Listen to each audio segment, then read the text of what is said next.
Jadi awalnya saya seorang guru SD, seorang PNS di Manado. Pada saat itu tempat tinggal saya di Manado dekat dengan orang tuanya Pak Dr. Eli Lasut di kota Manado.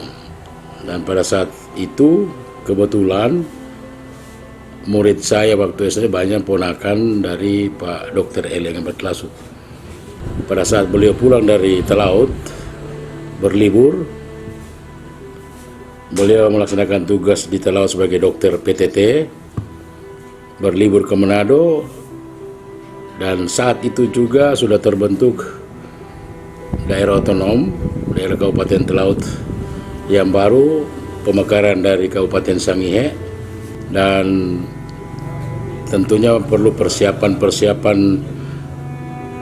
untuk calon anggota DPR yang akan duduk pada masa transisi di Kabupaten Talaut. Maka Partai Golkar saat itu akan melaksanakan musda pertama di Kabupaten Talaut, dan kebetulan waktu itu Pak Eli Lasut mau mencalonkan diri sebagai ketua Golkar. Maka saat itu saya diajak beliau untuk bersama-sama beliau membangun Talaut. Maka musda pertama Golkar Talaut saya terlibat juga bersama dengan Pak Eli, dan kebetulan Pak Eli terpilih ketua Golkar dan saya menjadi wakil ketua. Perjalanan lanjut adalah Pak Eli jadi ketua DPR Talaut pertama, dan saya diperjuangkan beliau menjadi anggota DPR pengganti antar waktu. Nah, kami bersama-sama, kemudian beliau mencalonkan diri sebagai bupati dan pilihan DPRD dan terpilih. Pertarungan yang sangat sengit waktu itu.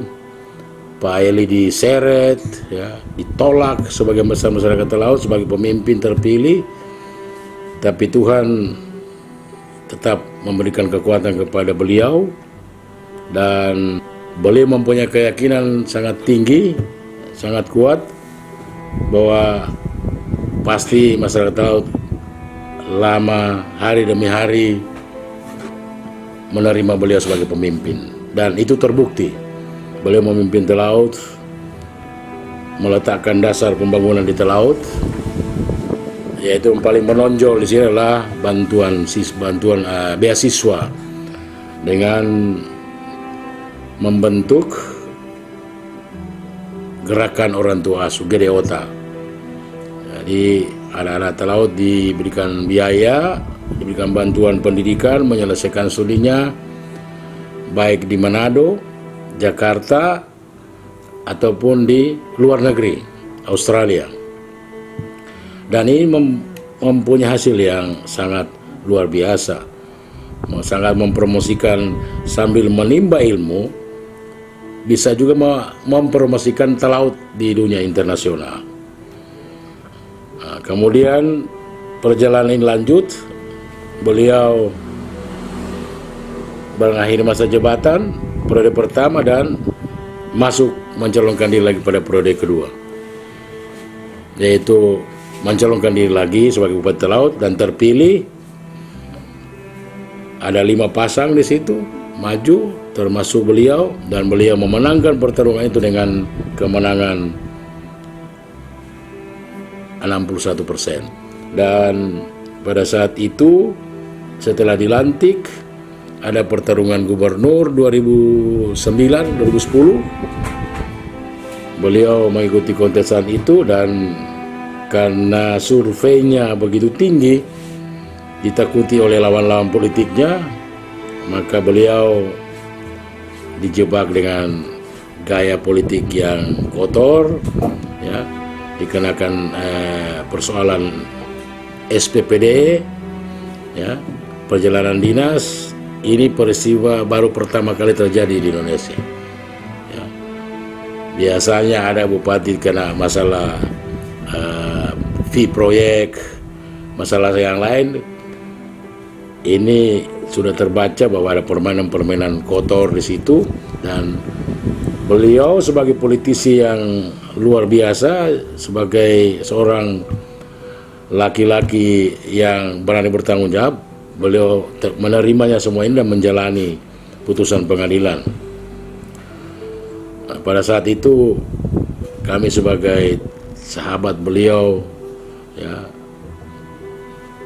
kader yang bersama-sama beliau, kader Golkar waktu itu, tetap solid untuk mendukung beliau. Nah, pada saat beliau diputuskan dan menerima kenyataan yang terjadi dalam politik pada dirinya, kami selalu mendoakan beliau bahwa di dalam menjalani hukuman itu beliau tetap tegar, tabah, dan mempunyai keyakinan bahwa satu saat beliau keluar dari penjara akan menjadi pemimpin besar seperti Nelson Mandela.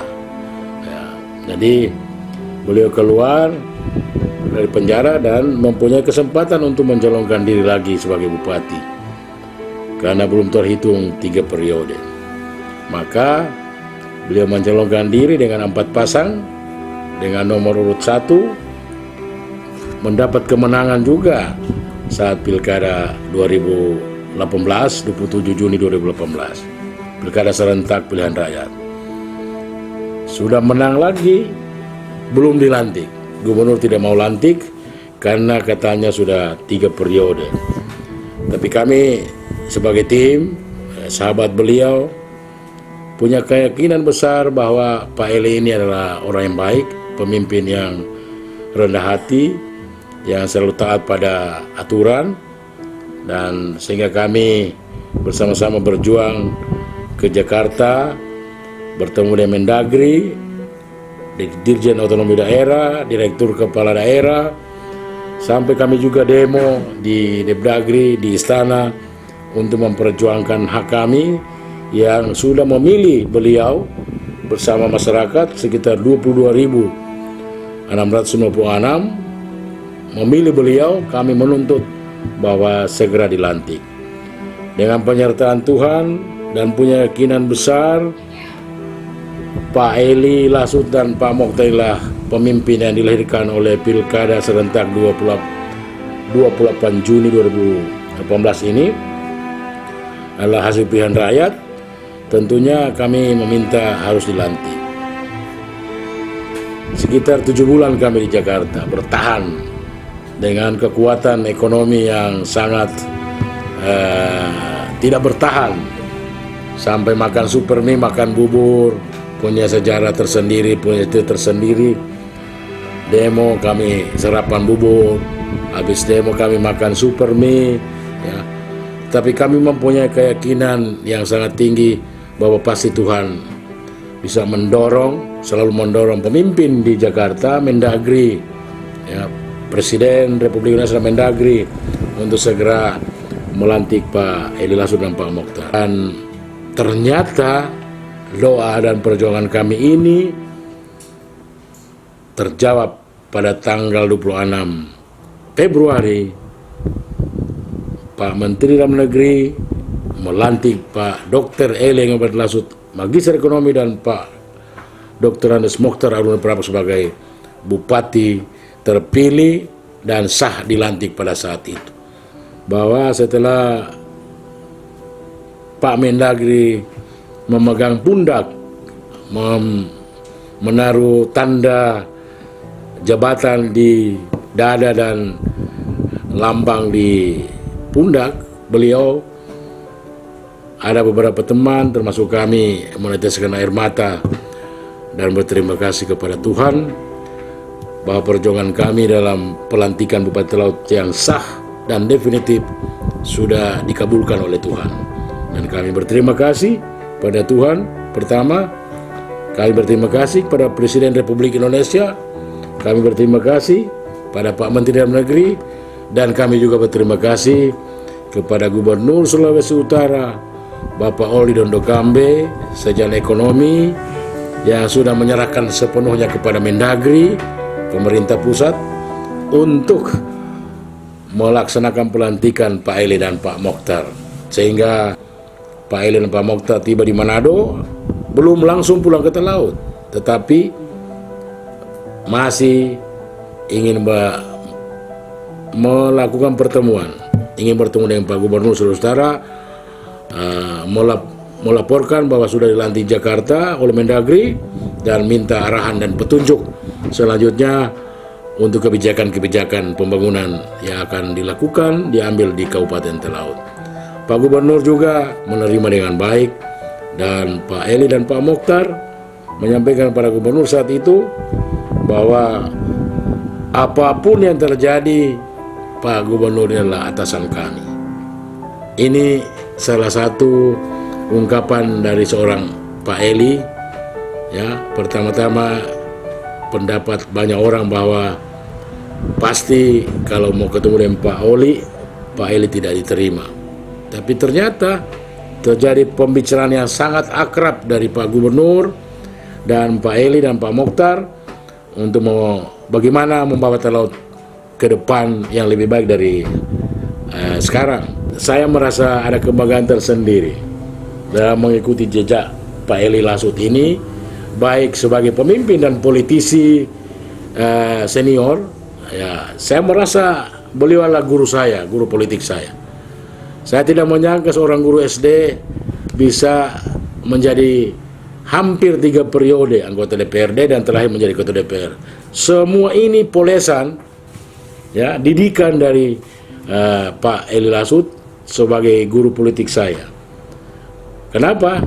Setiap langkah politik beliau ambil, kebijakan politik saya ikuti pelan-pelan, saya pelajari. Saya tidak buru-buru. Dengan contoh-contoh orang hantam kiri kanan, orang tuduh dia seorang koruptor, seorang narapidana, dihina, difitnah, ya, beliau hanya tenang, sabar, sambil berdoa, dan ternyata langkah-langkah politik ini yang beliau tampilkan menjadi pesona dan simpatik. Gaya irama politiknya ini bisa menumbangkan lawan-lawan politik.